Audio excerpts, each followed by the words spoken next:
오늘은 집에서 단 4가지의 재료를 가지고 홈스타일 프랑스 전통 바게트를 만들어 볼 거예요. 물, 밀가루, 소금, 사워도우 요렇게가 전부입니다. 이렇게 아주 최소한의 재료로 만드는 빵이기 때문에 재료 선정이 무척 중요합니다. 그래서 우선은 제가 오늘 사용한 재료들을 알려드린 후에 시작해 보도록 하겠습니다. 가장 중요한 밀가루는 T65 프랑스 밀가루 사용했고요.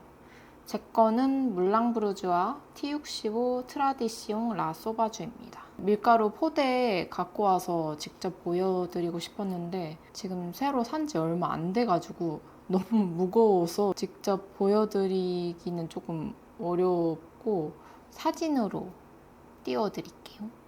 그리고 이거는 취향이지만 저는 개인적으로 이 물랑브루주아가 T65 중에서는 풍미가 가장 좋다고 느껴져서 선호하는 편이에요. 작업성도 나쁘지 않다고 생각하고요. 그 다음은 소금은 요거 직접 보여드릴게요.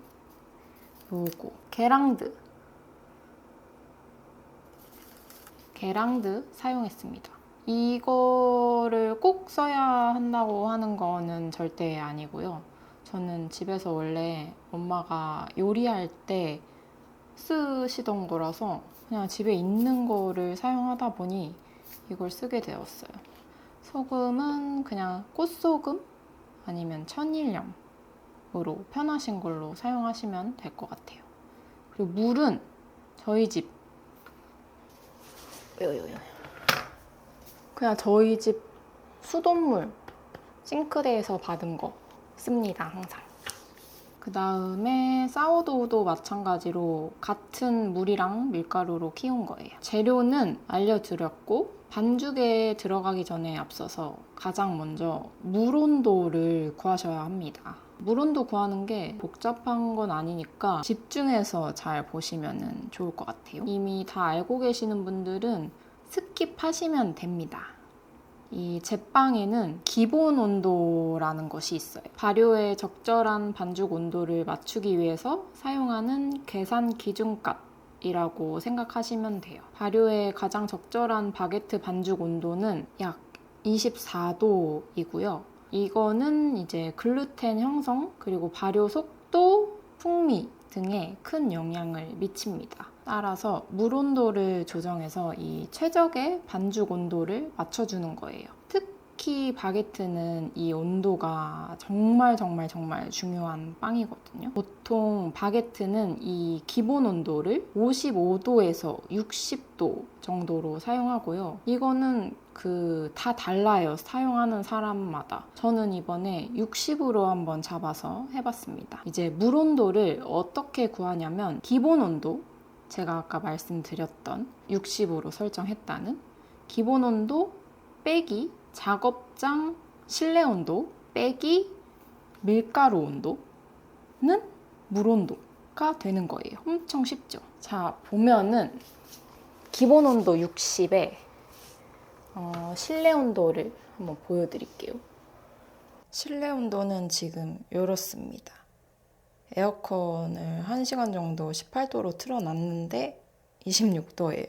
실내 온도계가 없다면 이렇게 반죽 치는 반죽기 볼 안에 온도계로 온도를 한번 재보는 거예요. 비슷하게 26도 가까이 나오고 있죠? 그 다음은 이제 밀가루 온도. 밀가루도 이렇게 온도계를 꽂아서 온도를 재줍니다. 온도가 아주 높아요. 29도에 가깝습니다. 그럼 이제 다시 이해를 좀 쉽게 하기 위해서 계산기를 꺼내봤습니다. 제가 아까 기본 온도를 60도로 하기로 했죠? 그 다음에 빼기 그 작업장 실내 온도라고 했으니까 26도였죠? 그 다음에 빼기 밀가루 온도 아까 29도였죠? 하면은 5. 이게 물 온도예요. 반죽 칠 물을 5도로 만들어서 준비를 해주시는 거예요. 기본 온도 빼기 작업장 실내 온도 빼기 밀가루 온도는 물 온도. 이렇게입니다. 물 온도 구하기를 그럼 이제 이해를 하신 거겠죠? 근데 중요한 게 있어요. 이 공식은 이제 스파이럴 믹서 기준인 거거든요. 집에 스파이럴 믹서를 가지고 계시는 분들도 분명히 계시겠지만 드물 거란 말이죠. 특히나 그냥 취미로 홈베이킹 하시는 분들이라면 아마 가지고 계시는 분들은 거의 없을 것 같아요. 저도 스파이럴 믹서는 없고요. 그래서 보통 이제 우리가 집에서 쓰는 반죽기들은 거의 테이블 버티컬 믹서잖아요. 저는 스파 거 쓰고 있는데 좋아요. 엄청 좋은 반죽기고 너무 잘 되는데 단점은 아무래도 반죽 온도가 좀 빨리 올라요. 그래서 저는 이제 아까 계산했던 물 온도에서 마이너스 10도에서 마이너스 15도 정도 빼준 값을 물 온도로 해주고 있어요. 근데 또 문제는 아까 구했던 물 온도가 5도였잖아요. 근데 이제 5도에서 마이너스 10에서 15도를 더 한다고 치면은 이제 물 온도가 영하로 내려가야 하는 거잖아요. 말이 안 되잖아요. 물 온도를 어떻게 마이너스 막 몇 도, 마이너스 5도, 마이너스 10도로 맞출 수가 있겠어요. 그래서 이렇게 더운 계절에는 실내 온도를 최대한 에어컨 틀고 시원하게 해준다든지 밀가루를 미리 계량을 해서 전날 냉장고에 넣어둔다든지 이런 식으로 해주고 있습니다. 본 반죽에 들어가기 전에 먼저 오토리즈라는 과정을 진행해 줍니다. 물 341g과 밀가루 550g을 반죽기에 넣어주세요. 오토리즈는 밀가루와 물만 먼저 섞어서 일정 시간 두는 건데 이렇게 하면 밀가루 속 글리아딘과 글루테닌이 자연스럽게 결합하면서 글루텐 형성이 시작돼요. 이 과정을 거치면 반죽의 수분이 충분히 흡수되고 본 반죽에서 과도한 믹싱 없이도 좋은 조직이 만들어지면서 결과적으로 반죽 온도 상승을 줄이고 밀가루 본연의 풍미 손실도 최소화할 수 있어요. 특히 수분이 많은 반죽이나 장시간 발효를 할 때 오토리즈는 식감이랑 풍미 그리고 작업성까지 전반적으로 좋아지게 만드는 중요한 과정이에요. 반죽기에 넣고 저속으로 약 1분 정도 돌리면 이렇게 날가루 없이 잘 섞입니다. 수제비처럼 뜯어서 보면 아직 반죽이 거칠고 뚝뚝 끊어져요. 글루텐 형성이 안 된 상태라는 거를 알 수 있습니다. 이렇게 비닐 덮고 1시간 동안 실온에 둘 거예요.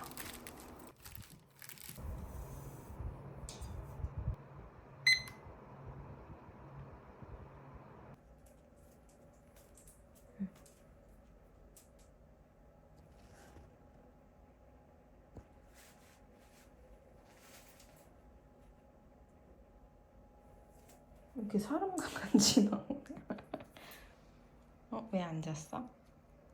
1시간이 다 됐고요. 상태를 한번 체크해 볼게요. 다시 아까처럼 반죽을 뜯어보면 탄력과 신장성이 생긴 것을 느낄 수 있어요. 물이랑 밀가루를 섞어서 가만히 두기만 한 건데 신기하지 않나요? 이제 본반죽에 들어가 보겠습니다. 소금 10g, 사워도우 138g을 오토리즈한 반죽에 넣어주세요. 바시나주용으로 사용할 물 61g도 준비해 둡니다. 저는 저속 6분 먼저 돌려줬어요.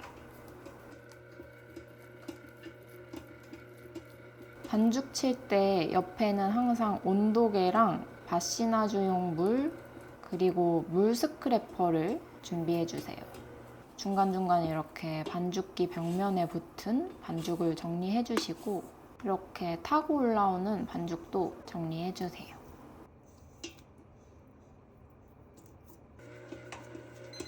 (6분이) 지났으면 반죽기를 중속으로 맞춰서 2분 돌려줍니다.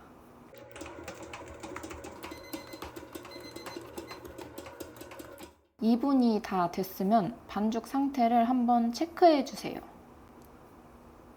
온도는 24.9도로 조금 높게 나왔어요. 여기서 2분 정도를 더 돌려줄 건데 보통 1분에 1도 정도 반죽 온도가 올라가거든요. 우리 목표 온도는 24도였는데 이대로라면은 27도까지 나올 수도 있어요. 그래서 바시나주용 물을 차가운 물로 준비해 주셔야 돼요. 이제 중속으로 2분을 더 맞춘 상태로 바시나주를 해줍니다. 바시나주는 총 물량의 약 10%를 나중에 추가로 넣는 과정이에요. 물을 처음부터 한꺼번에 다 넣으면 반죽이 너무 질어져서 글루텐 형성이 좀 어려워지고 그런 반죽 시간도 훨씬 길어질 수가 있거든요. 그래서 보통은 총 물량의 90% 정도만 넣고 오토리지를 한 다음 본반죽 후반부에 이렇게 나머지 물을 천천히 넣어주는 방식으로 진행합니다. 이렇게 하면 글루텐을 먼저 안정적으로 세운 뒤에 수분을 추가하게 되는 거기 때문에 반죽의 구조를 무너뜨리지 않고 유지한 채로 수분율과 신장성을 동시에 높여줄 수 있어요. 결과적으로는 더 좋은 오븐 스프링을 얻을 수 있고 예쁜 오픈 크럼을 만드는 데 도움이 됩니다.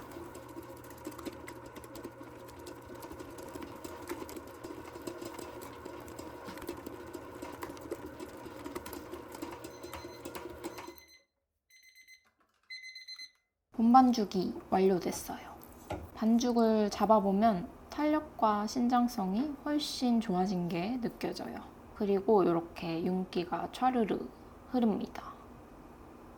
온도를 재보면 25.6도가 나왔네요. 목표했던 반죽 온도보다 높게 나오긴 했지만 이 정도는 수용 가능한 정도로 봅니다.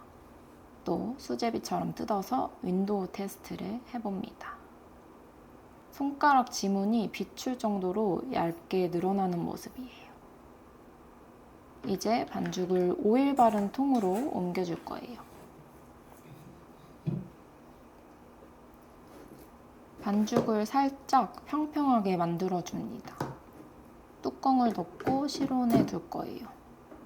보통은 90분 정도 두는데 오늘은 그 반죽 온도가 조금 높게 나와서 75분으로 줄여줬습니다. 75분이 지났어요.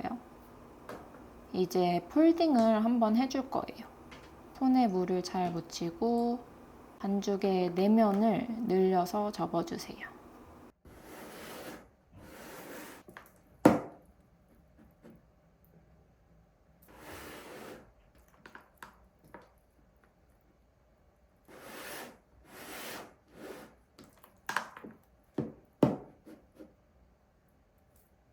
그리고 반죽을 뒤집어서 중력을 이용해 살짝 늘려주고 매끈한 면이 위로 향하도록 해줍니다. 다시 살짝 평평하게 눌러주고 비닐을 덮어주세요. 저는 이거 쿠팡에서 구매한 김장 비닐 잘라서 사용 중입니다. 이 상태로 뚜껑을 덮지 않고 냉장고에 넣어줍니다. 냉장고는 4도로 설정해 뒀고요. 15시간 후에 다시 꺼낼 거예요. 15시간 후 반죽을 냉장고에서 꺼내줍니다. 이 상태로 실온에 30분간 놔주세요. 너무 차가운 상태에서 분할을 하면 발효가 어려워지기 때문에 반죽 온도가 6도에서 10도 정도 되면 분할을 시작합니다. 저는 약 9도 정도 됐을 때 분할을 시작했어요.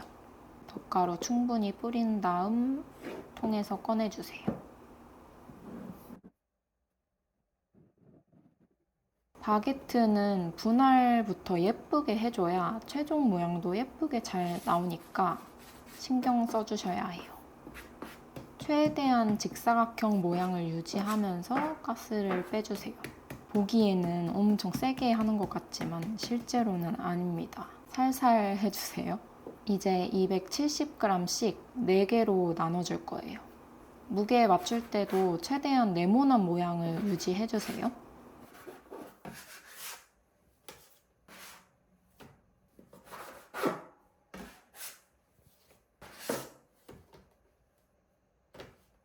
남은 반죽들은 비슷하게 분배해서 위에다가 이렇게 붙여줍니다. 분할을 다 해줬으면 이제 예비 성형을 해줄 거예요. 덧가루 너무 많으면 털어내고 큰 기포만 정리해주세요. 아래에서 위로, 위에서 아래로 이렇게 접어줍니다. 그리고 바게트 성형하듯이 한 번 더 접어주세요. 바타르 모양으로 만드는 거예요.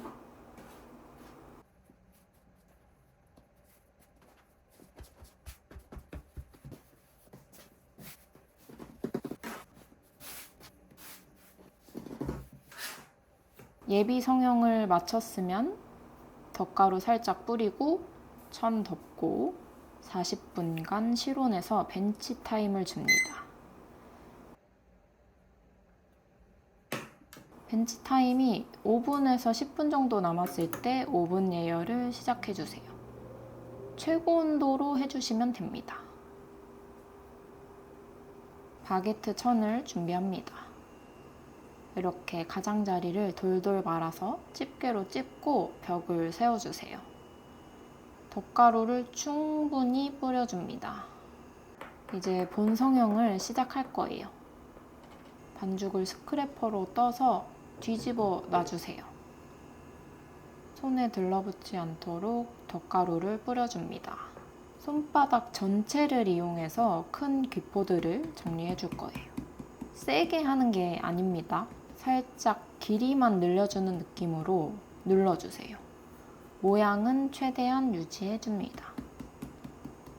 위쪽부터 접어주세요. 선이 중앙에 오도록 이렇게 방향을 뒤집어주고 다시 위에서 아래로 접어줍니다. 이제 꿀팁! 잘 보세요. 순식간에 지나갑니다. 양 손가락 전체를 이용해서 중앙에서 위로 살짝 굴려서 볼륨을 주세요. 그 다음 반죽을 일자로 잘 두고 손바닥을 굴리는 느낌으로 이음매를 붙이는 거예요. 그 오토바이 부릉부릉 할 때 그 포즈라고 해야 되나?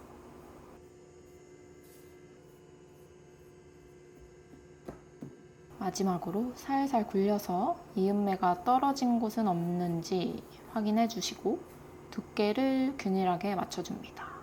덧가루 잘 뿌리고 이음매가 하늘을 보도록 둔 상태에서 천으로 옮겨줍니다. 이음매가 위쪽인 게 보이시죠? 다시 벽을 세워주고 성형을 마친 바게트를 놔줍니다. 바게트끼리 길이가 잘 맞지 않아도 괜찮아요. 저처럼 천으로 옮긴 후에 충분히 조정을 할 수 있습니다. 성형 다시 보여드릴게요. 기포 정리. 커다란 기포는 꼭 정리를 해주시는 게 좋아요.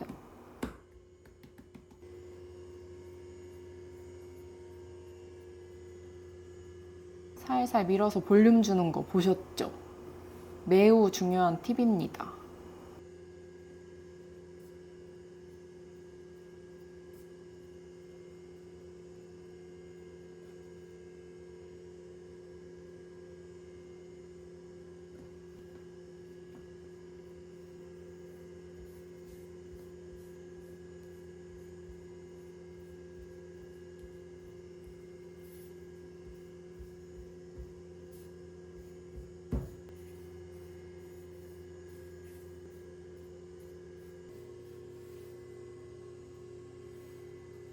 다른 각도로도 다시 한번 보여드릴게요.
여기서 너무 짧으면 살짝 늘려주고 길면 또 살짝 줄여주고 하시면 됩니다. 벽 간격을 균일하게 조절해주세요. 천으로 잘 덮고 실온에서 40분간 최종 발효를 합니다. 자, 이제 찐찐 막 팬닝하고 쿠프 넣기 차례입니다.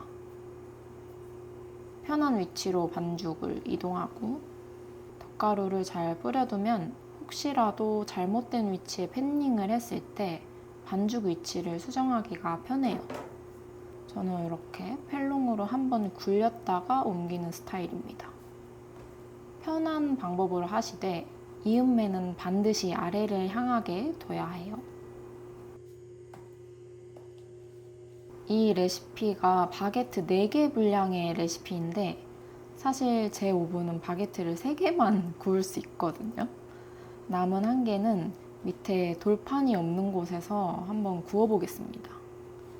과연 밑불이 없는 바게트는 어떻게 구워질지. 이제 팬닝한 바게트 반죽에 덧가루를 솔솔 뿌려주세요. 골고루 잘 뿌려야 나중에 예쁘게 나와요. 오븐 안에서 탈 수 있는 애들은 털어내줍니다. 저는 일자 쿠프를 낼 거예요. 가로든 세로든 편한 방법으로 하시면 됩니다. 끝을 살짝 잡고 쿠프를 넣어주면 반죽이 덜 밀립니다. 넣을 때 망설이지 마세요. 그냥 쓱 해야 돼요. 그래서 저는 항상 속으로 쓱이라고 말하면서 해요. 쿠프 다 넣어줬으면 280도로 1시간 동안 예열해둔 오븐을 꺼주세요. 반죽 넣고 곧바로 스팀 넣고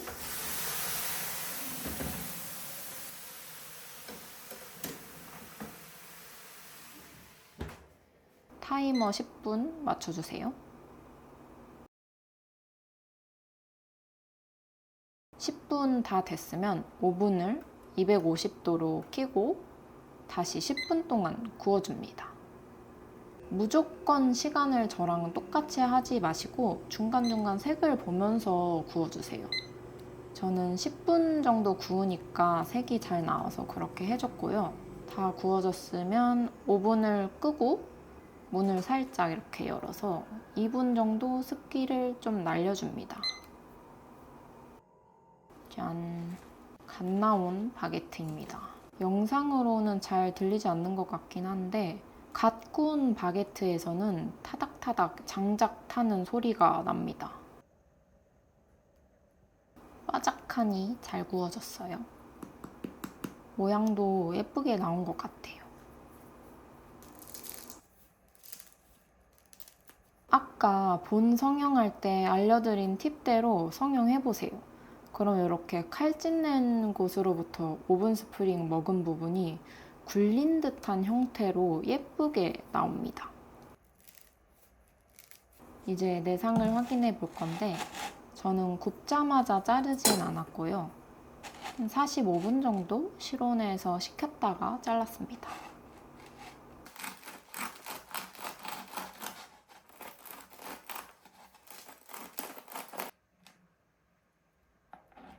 어떤 것 같나요? 기공이 오밀조밀 잘 나온 것 같아요.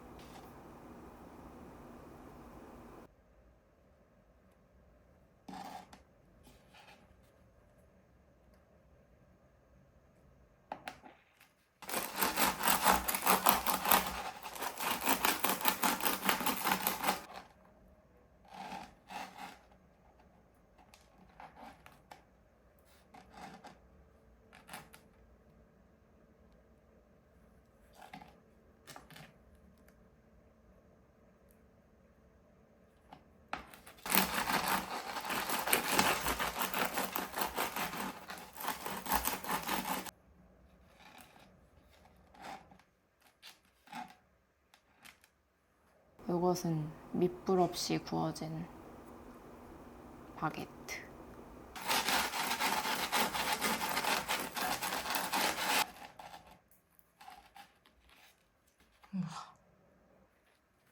이것이 바게트 밑불의 중요성입니다, 여러분.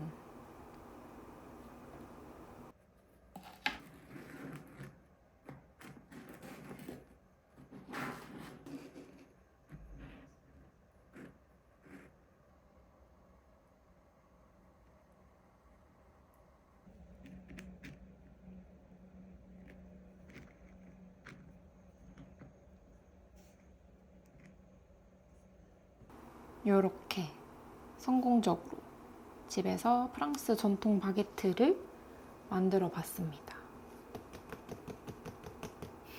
사실 제가 그 영상 시작할 때 프랑스 전통 바게트 앞에 굳이 홈스타일이라고 붙인 이유가 있어요.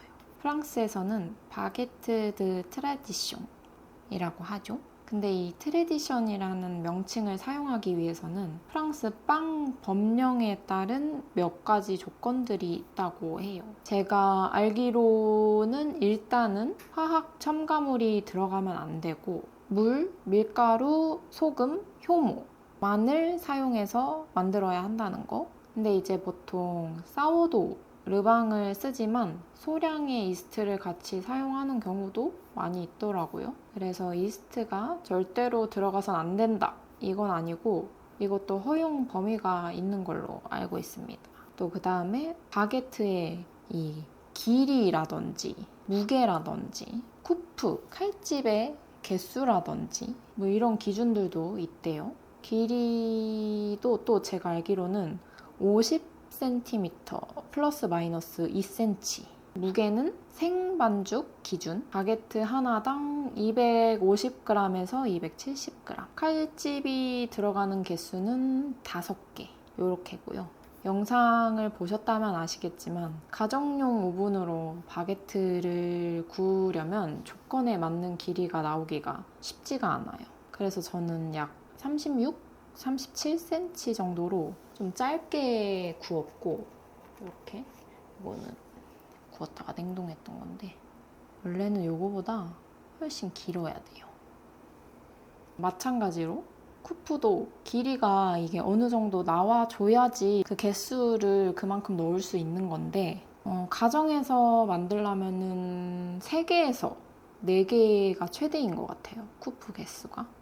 그리고 사실은 제가 사선 쿠프를 잘 못해요, 아직. 연습이 조금 더 필요한 상황이라 이번에는 그래도 자신 있는 일자 쿠프를 해봤고요. 그렇기 때문에 홈스타일이라는 이름을 앞에 붙여봤습니다. 또 전통 바게트 조건이 꽤 여러 가지가 있는데 반죽은 최소화하고 장시간 저온 발효를 통해 최대한 밀의 풍미를 이끌어내야 한다. 뭐 이런 것도 있고요. 그다음에 무조건 당일 생산, 당일 판매. 반죽을 이제 외주에서 가지고 오거나 냉동 반죽을 사용한다거나 요거는 절대 금지. 판매하는 업장에서 모든 과정을 다 전부 직접 수행해야지 트레디션 바게트다 라고 할 수 있다 정도가 제가 알고 있는 것이고요. 아주 자세히 잘 몰라서 한번 찾아보고 GPT한테도 물어보고 해봤는데요. 보통 우리가 알고 있던 이 프랑스 전통 바게트는 법령에 따른 뭐 아주 엄격한 기준이 있다. 짜르르 앞서 나열했던 것들 있잖아요. 이게 또 법령에 정확히 나와 있는 건 아니고 나와 있는 것도 있고 아닌 것도 있다는 거예요. 법령이랑 관습적 규격이 좀 이것저것 짬뽕이 되어 있는 걸로 우리가 알고 있는 느낌스? 그래서 혹시라도 이 내용에 대해 자세히 제대로 알고 계시는 분이 계신다면 댓글에 한번 남겨서 알려주셨으면 좋겠습니다. 히히. 왜요? 이거 지금 거의 2주 넘게 냉동실에서 냉동당한 바게트고요. 그래도 아직 멀쩡하죠? 냄새도 고소해요. 그럼 오늘도 영상 봐주신 분들 모두 감사하고 집에서 바게트 만들기 꼭 성공하시길 바랍니다. 안녕. 그냥 이렇게 먹어? 그럼. 여기요.